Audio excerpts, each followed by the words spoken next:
Hi, I'm former Congressman Joe DioGuardi, the founder of the Albanian American Civic League, Liga Cittadina Shqiptare Americana, the only registered lobby for the Albanian people in Washington, D.C. We have done a lot for the Albanian people since I left Congress. The Albanian American Civic League has been in the front of all the important things that have been done. Think about it. Democracy for Albania, 1990. The trip I took there with Tom Lantos to open the door, and finally to lead two congressional delegations, 91, where they had the invalid election that we called invalid, and 92, when we got the Democratic Party elected. And then we had the issue of Mr. Milosevic, his genocidal march in the Balkans, starting in Slovenia, Croatia, Bosnia, 1995, 250,000 innocent people killed. But his big prize was Kosova. We knew it.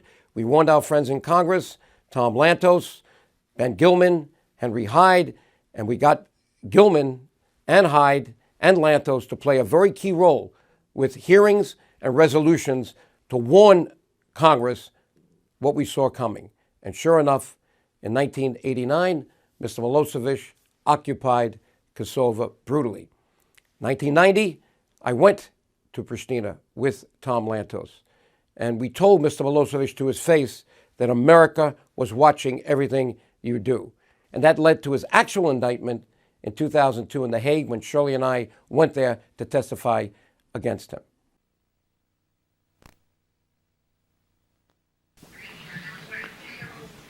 U podršci albanskom separatizmu i terorizmu na Kosovu i Metohiji posebno se angažovala albanska emigracija u zemljama Zapadne Europe i SAD.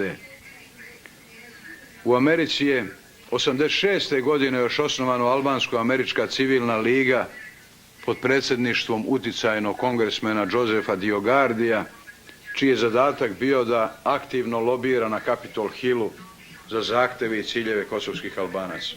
Aktivnim lobiranjem Liga je otvorila put kosovsko-metohijskim separatistima za zvanične kontakte u Američkom senatu i Kongresu. U svakom slučaju, Albansko-američka civilna liga je u mnogome doprinela sistematskom širenju antisrpskog raspoloženja i satanizaciji srpskog naroda u američkoj javnosti. Hello, I'm former Congressman Joe DioGuardi, the president of the Albanian American Civic League. You have just heard former Serbian dictator and indicted war criminal Slobodan Milosevic misrepresent our important work in Washington to free Kosova and all Albanians from the tyranny of his regime. But I think the most important thing, if you can think about one thing more important than the other, but you can't really disconnect them because the Albanian people are one nation. But in the year 2008, it was George W. Bush that declared the independence for Kosova. It took some 20 years or more, and it started with that first resolution in earnest in 1992 that Tom Lantos introduced for independence of Kosova. We had to educate congressmen and their staffs what Kosova was, what its status was as a juridical unit in the Confederation of Yugoslavia, where every 8 years, each of those units represented Yugoslavia as its president. Milosevic took that all away. So we have a lot of work to do, Shumpun, and I hope that you join us as a member of the Albanian American Civic League, Liga Cittadina Shqiptare Americana, so that we can all work together. Our work is not yet finished, but the future of the Albanian people is in your hands. Thank you.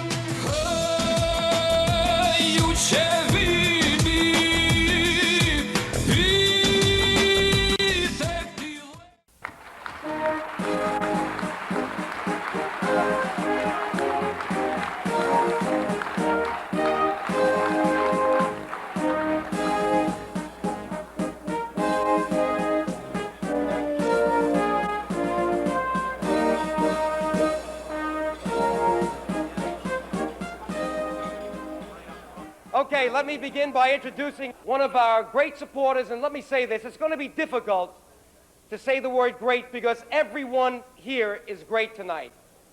The people who have supported us. Today we love Republicans and Democrats because we know Tom Lantos is a great Democrat, and that's America. You can be what you want to be here.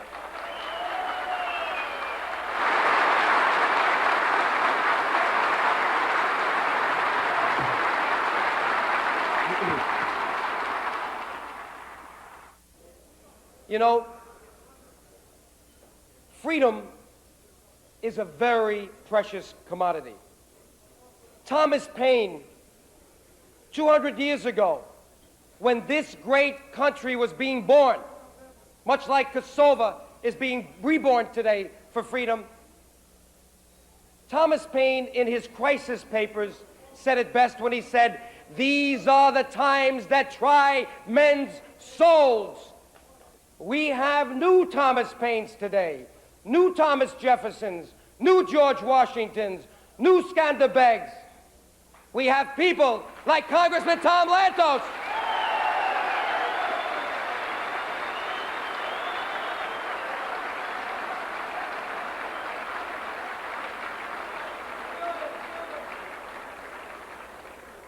Congressman Tom Lantos and his beautiful wife Annette know tyranny. They fled from the Nazi concentration camps. They're ethnic Hungarian Jews, and they know it was Raoul Wallenberg that saved him. He knows tyranny. He knows what it means to be without freedom, and he's never forgotten it once. And he was a great professor. He has his PhD. And now the United States of America is so lucky to have someone with the background of Tom Lantos. And when you get Tom, you get Annette. Let's say hello to Tom Lantos.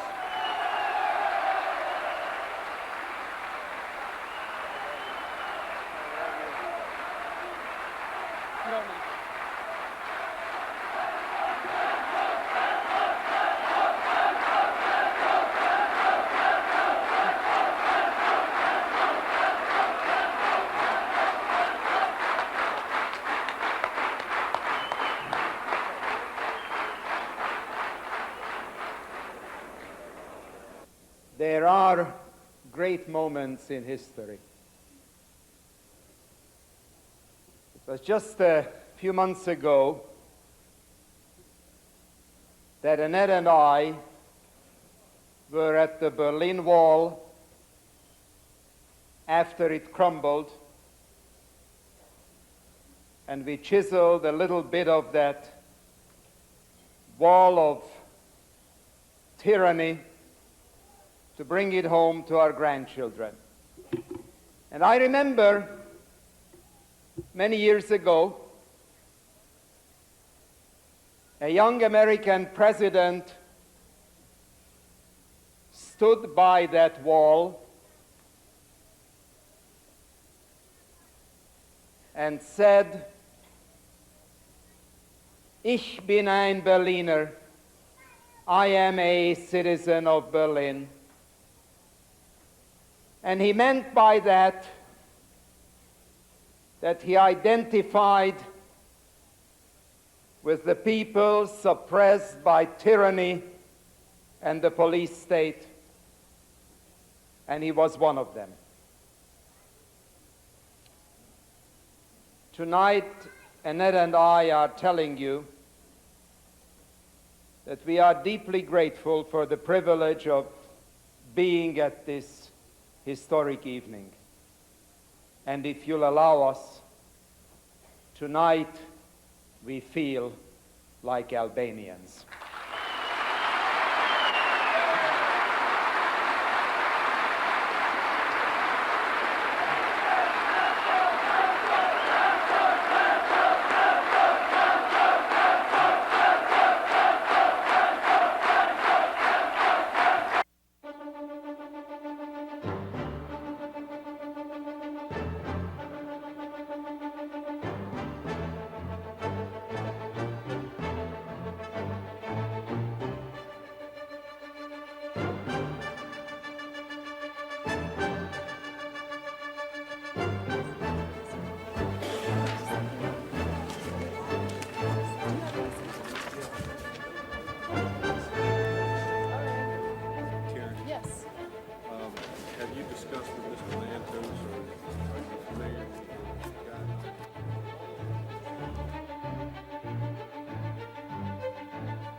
The Congressional Human Rights Caucus is very pleased to open this hearing on human rights issues in Yugoslavia. The Serbian government, acting with substantial support from the national government, is brutally repressing human and political rights in the autonomous province of Kosova, which is 90% of the population of which is Albanian. The raging tide of democratization in Eastern Europe makes more salient the issue of human rights and political autonomy for ethnic Albanians in the Kosovo province of Yugoslavia. In the recent past, military presence and violence and harassment in the province of Kosovo has provided an ominous reminder of the repression that comes from ethnocentric attitudes that have no place today in modern society. A distinguished former colleague, most effective former member of the Executive Committee of the Congressional Human Rights Caucus, who has fought for human rights on many continents and in many different situations, and who has taken such a prominent leadership role on this issue, the Honorable Joe DioGuardi. In Geneva, I went there because Mr. Hadri was shot down because he was ready to deliver to the special rapporteur the 34 names documented. I took those names literally off his body. His wife gave them to me, and I continued that journey under threats, and I had to wear a bulletproof vest. Apartheid is alive and well. It now exists in Yugoslavia in the Kosovo province. It is now gone from South Africa, or at least it's going. And Yugoslavia has a Nelson Mandela, or at least the Albanians have, Adam Damace, who was in jail for over 27 years. And Nelson Mandela was released before even any talk of releasing Adam Damace occurred. If this is America, and if we're going to stand up for a system that is supposed to be equal and fair, certainly our government has to take a strong position. And I hope we're not going to be swayed by all of a sudden this generosity that comes on the day of our hearing when you know they try to cancel this hearing, postpone it, and do so many other things. The term crime of apartheid is defined, and it shall apply to inhuman acts committed for the purpose of establishing and maintaining domination of one racial group of persons over any other group of persons, or systematically oppressing them. That is what has gone on in South Africa. That is what's going on right now in Kosovo, even as we speak, because the state of emergency has not been lifted. That's what they said. Let's see what they're really doing. And they don't let too many people in to see what they're doing. I went there twice. I could not meet with the press. I was forced out of the hotel in Pristina, forced to do a press conference on the street, and they threatened to arrest me for a public display because that was against their law. You cannot talk on their streets. It's incredible that a system like this exists in the world today when there are 2 million, by their count, Albanians in that province, over 90%, and they want to emasculate them in every way. And I must say that I do not believe that there have been any threats against any of the lives of those who have come here from Kosovo.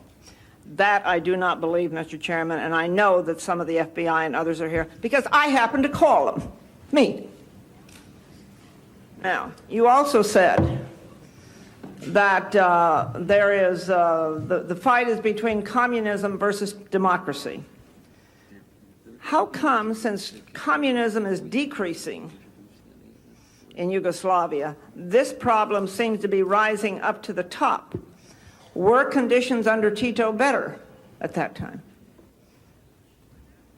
You're asking me. I'm asking you. Well, you let me made say a this. statement. I made a statement because I obviously am talking about Serbia, not Slovenia, not Croatia, not Bosnia. I'm talking. Because those republics are doing a Mr. good job. DioGuardi, I ask you a specific question, and that question concerned the rise of the decrease of communism all over Yugoslavia. Which I applaud, Yeah, except in Serbia. Right, very good. And this problem is now rising. I'm asking you, were the conditions under Tito better? Since that is when communists really reigned. Let me say this. I didn't spend much time studying Tito in my history books. I was studying Too Patrick bad. Henry, Thomas Paine, and I could say this, that Mr. But I've had Chairman, no, will you excuse ask me. both sides to refrain from applauding Yes. so we can get on with this? But I can say that recently I've spent a lot of time studying Mr. Milosevic, and let me tell you, he doesn't do himself or his people justice.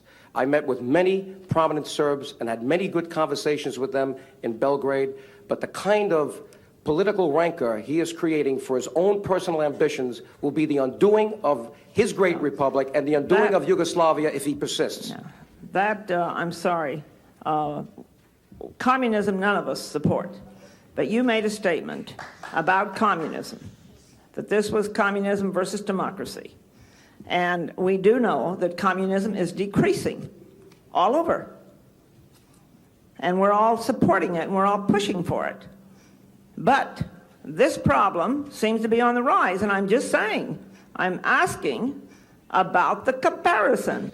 We have to Mr. go DioGuardi, with you what made is- some very Yeah. inflammatory I statements did, here. because Mr. And I am Milosevic now has been very asking for inflammatory some- against the Albanians, and someone has to speak up against them. And thank God we have the Congress of the United States to stand up for oppressed people, Well, including the Kosovars. Yes, but Mr. DioGuardi, you need to be accurate when you're a witness, especially when you're a lobbyist for a group.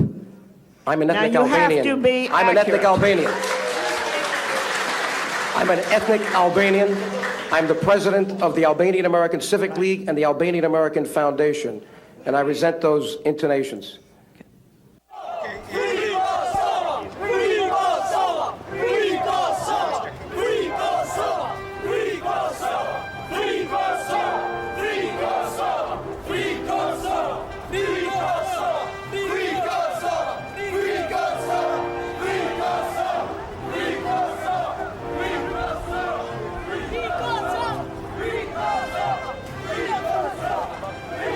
We know we've got a good friend. Let me put him on, Congressman Tom Lantos.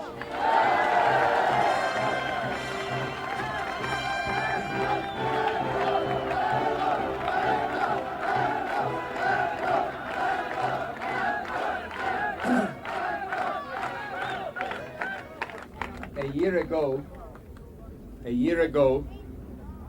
there was a communist dictatorship in East Germany. Is it there today?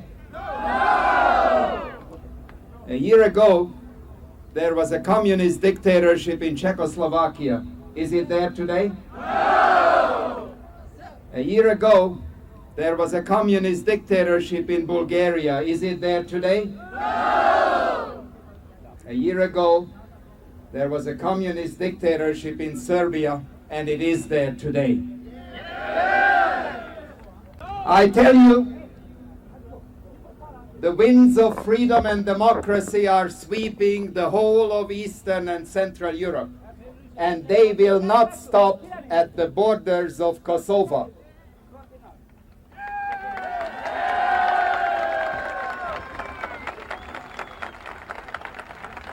When I was in Kosovo just a few weeks ago, my car had trouble making the last few yards to the main hotel of Pristina because it had to drive through mountains of flowers that the men, women, and children of Kosovo threw in front of the car, demonstrating their commitment to freedom and democracy and their friendship for the United States.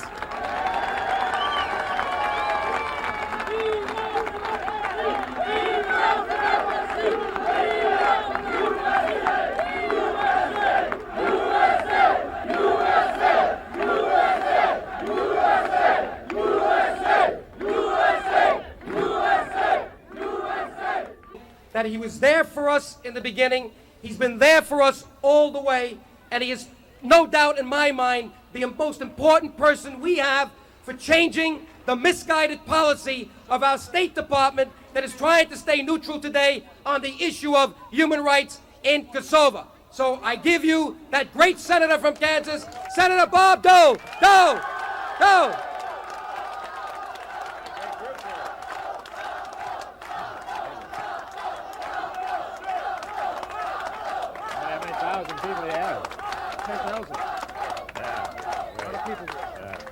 Free Kosova!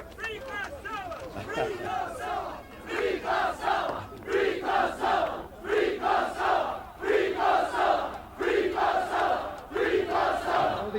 flag. Isn't that beautiful? These are the terrorists, so-called terrorists.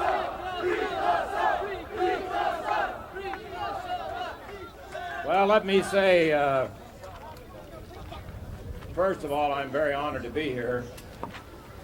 Very honored to be with my good friend Joe DioGuardi and many others who are in the audience. And I believe in freedom, and I believe in human rights, and I believe it ought to happen in Kosova at the earliest possible time. We cannot let people be subject to tyranny anymore, oppression anymore. People are entitled to their freedom, they're entitled to their basic rights. And so I agree with the Prime. Free Kosova, and do it now.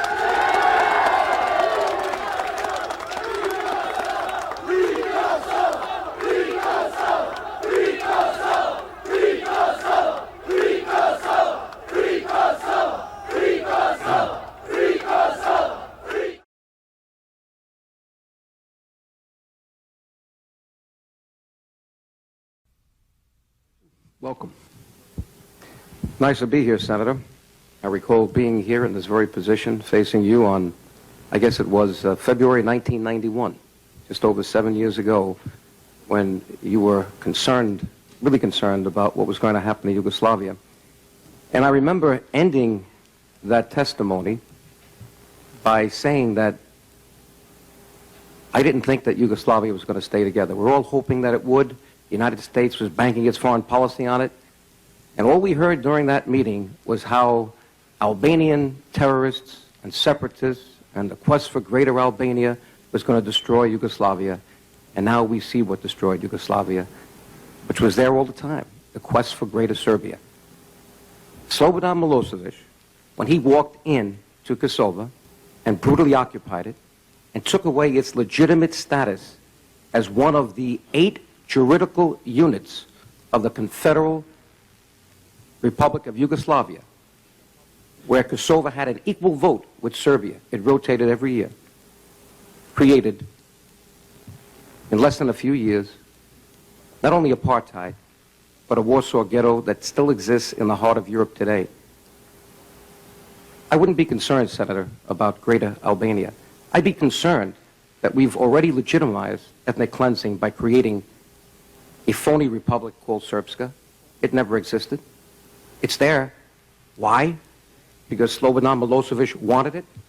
The person who in the news last Sunday is targeted by his former friend, Karadzic, in a book saying he's about to now go to Hague and he's going to turn state's evidence, and he's pointing the finger at his friend Slobodan Milosevic as the architect of some of the most brutal, unbelievable atrocities since the Nazi era. We don't have to worry about greater Albania. We have to worry about what I was worried about back in February of 1991. And at that time, I can only wave in front of you a Serbian version of this. I'm now going to give you the English translation. This is what Slobodan Milosevic has been weaned on. Here it is, The Expulsion of the Albanians, a paper presented by his mentor, a professor, former minister of the Yugoslav government, Vasil Tribilovic, in Belgrade, March 7, 1937. If you want to see what happened in Bosnia, what's happening in Kosova today, read word for word, line by line, exactly what's going on, their MO, their modus operandi. Shelling villages, burning them down, getting rid of Albanians at all costs, because this is territory they want. He will not abandon this. And as we keep waffling in this body and in the State Department, he will just go and take more and more and more and more. He bluffed his way right through Bosnia, and he got Srpska. He's bluffing his way right now. He knows that there's no real resolve with this Christmas warning, but he sees and senses the waffling already. He sees strong words on the part of Madeleine Albright. Then Madeleine Albright is muffled by Sandy Berger.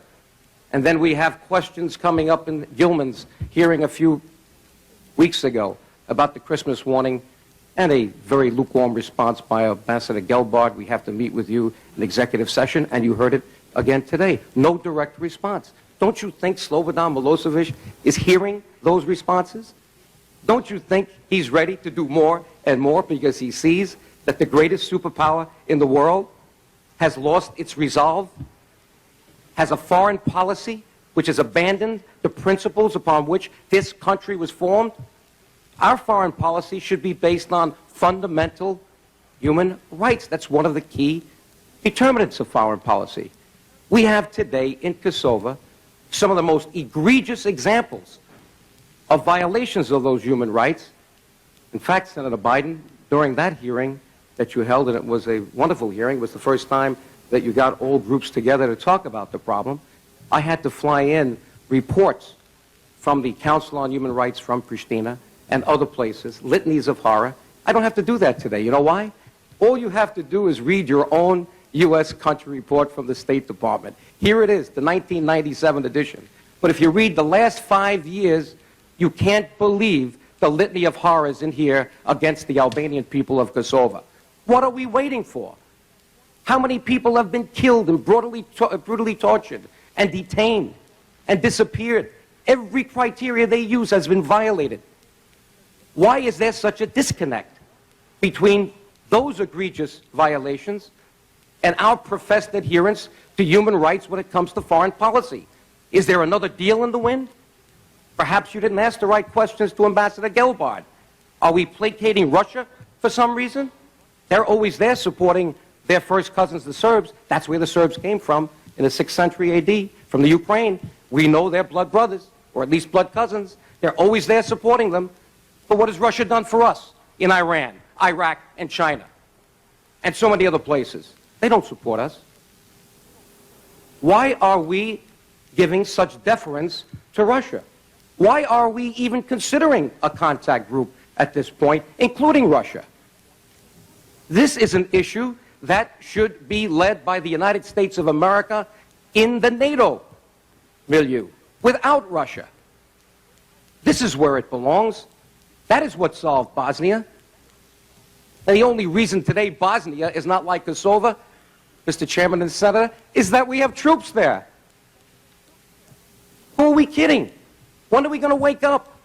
I think there are things we have to do right now. We have to face Slobodan Milosevic in the eye, as we did in Bosnia, and say, get every one of those VJ troops out of Kosova. And if you don't do it, we're going to take some action. Now, what action? We're going to bomb, action? right? What are we doing? Physical force. Yeah, but wait a minute. I'm not suggesting we shouldn't. I want to know what action you just said before, the arguments you made before, the same arguments that I heard, I was on a panel with Bob Torricelli and Senator McCain back in 1992, McLaughlin show, and they were saying the same thing. But we did something, didn't we? We waited 3 years. Sooner or later, we got the resolve, motif, and we said something has to be done. Why is this any different? Well, no, it is different because, no, it's not different. I just want to know what you suggest, because back then, when I was in your position, I was suggesting we bomb Belgrade. I was suggesting that we send American pilots in and blow up all the bridges on the Drina. I was suggesting we take out his oil supplies. I was suggesting very specific action. And isn't it interesting that we didn't have to go that far to begin the solution in Bosnia? Isn't it interesting that about 200,000 people were killed in the meantime by the time they did it? Yes. And that's going to happen in Kosovo. That's why I want to know what you're suggesting now. What we have to do right now is to enforce international law. We have war criminals in Belgrade. We're dealing with one right now. I said that article before. I have a copy of it right here. Here it is. It was in the Gannett papers on Sunday. There's Slobodan Milosevic, side by side Mr. Karadzic, who's now got a book coming out pointing the finger at him for all these atrocities in Bosnia. Why aren't we picking him up? Because the French, he's in the French quarter, and the French let him walk around. That's why. It seems to me that we've got a double standard here. If we're going to be the great United States of America, standing up for oppressed people, and I believe we can do that without sending military all over the world, let's pick up the war criminals in Belgrade. We know who they are. We know where they are. And number two, let's tell Mr. Milosevic, get every troop out of there. You know why? It's not because we want him to, because we like it. He is now on the brink of creating a Balkan war.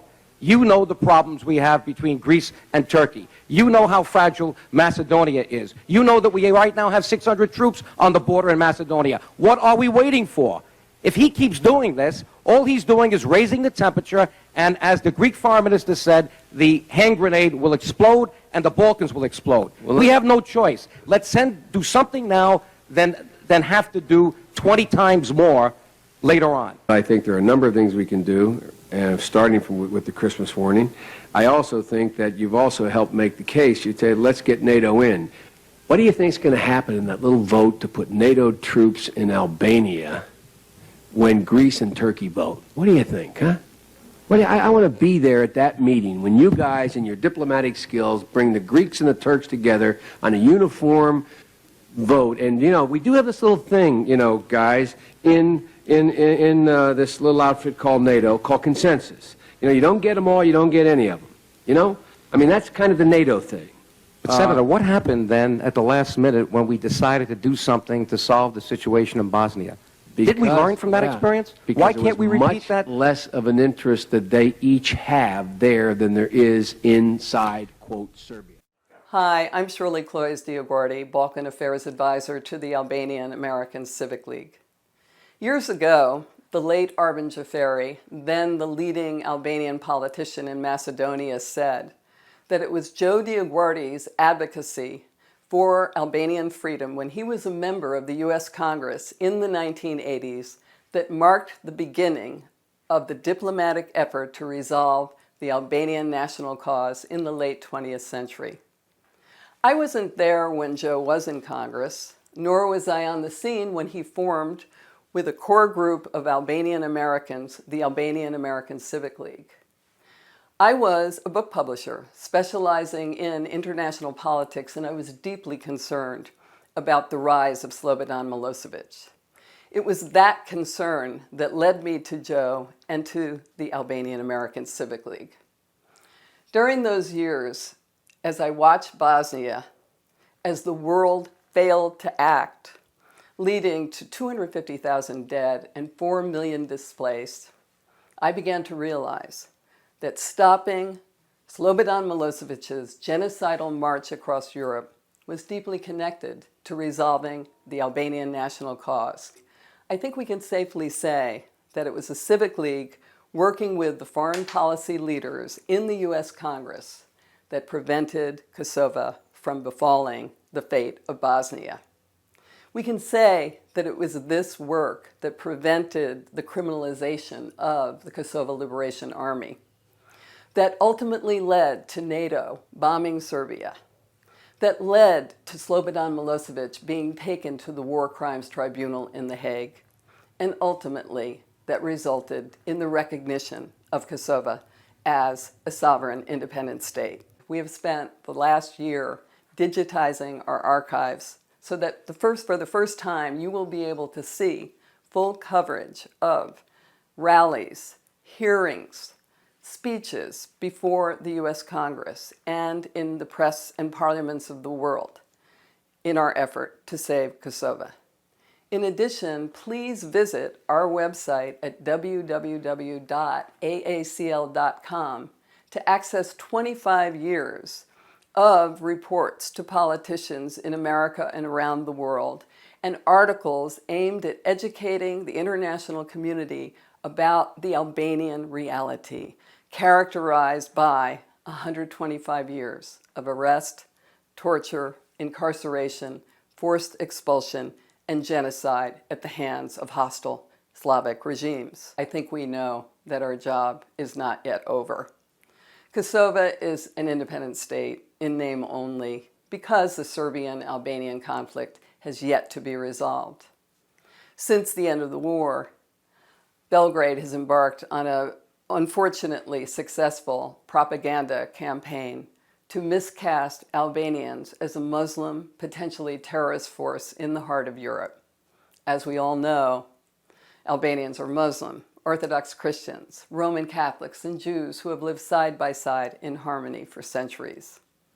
Meanwhile, Albanians in Macedonia, Montenegro, the Preševa Valley, and Shamria are second, if not third-class citizens. And so a strong diplomatic effort must go on in the press and the parliaments of the world. But it cannot go on without your support. It is our responsibility to resolve the Albanian national cause in our time. And so, on behalf of the Albanian American Civic League's Board of Directors, I invite you to become a member of the Albanian American Civic League. Please join us on this journey. It's important. Faleminderit shumë.